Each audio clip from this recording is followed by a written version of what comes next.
Bom, nos últimos dias tem crescido o número de pessoas que se dizem ateias e tem se levantado contra o cristianismo com discursos cada vez mais agressivos, com perguntas provocativas e acusações sérias. Só que muitos deles não estão buscando por respostas, eles estão buscando motivos para descredibilizar a fé cristã. Uma das perguntas que mais aparece nesses vídeos por aí é: se Deus é bom, por que ele precisa de sacrifício de sangue para perdoar pecados? E essa pergunta parece lógica, mas parte de uma visão incompleta sobre quem é Deus. E a Bíblia revela pelo menos 3 atributos fundamentais de Deus que precisam ser considerados juntos. O primeiro é: Deus é santo. O segundo: Deus é justo. E o terceiro: Deus é amor.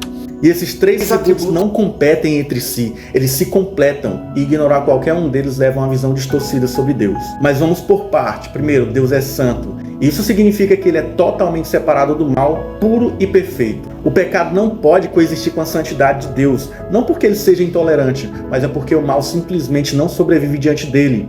É como as trevas diante da luz, não tem como permanecer. Mas vamos lá para o segundo: Deus é justo também. E a justiça exige punição. Se alguém comete um crime, a justiça não pode simplesmente deixar para lá. O juiz que faz vista grossa para o mal não é bom, ele é corrupto. Se Deus é verdadeiramente justo, o pecado precisa ser julgado. Mas aí entra o terceiro atributo de Deus: Deus é amor. E o amor de Deus deseja salvar. Ele não quer que ninguém se perca. Só que ele não pode negar a sua santidade nem a sua justiça para que isso aconteça. Então, o que Deus fez? Ele uniu os 3 atributos na cruz.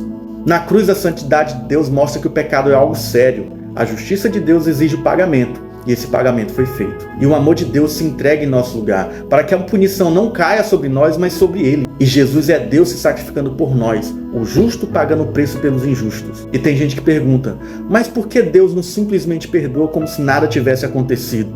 Porque isso não seria justo e também não seria santo, seria uma contradição do próprio caráter de Deus. Aí outros dizem: mas Jesus não precisava sofrer, Deus podia só decidir salvar e pronto. Se fosse assim, Deus estaria negando a si mesmo, deixando a sua justiça de lado.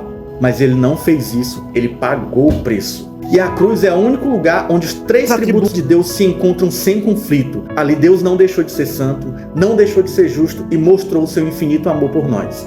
A pergunta certa não é por que Deus exige sangue, mas sim por que Deus escolheria derramar o seu próprio sangue por mim.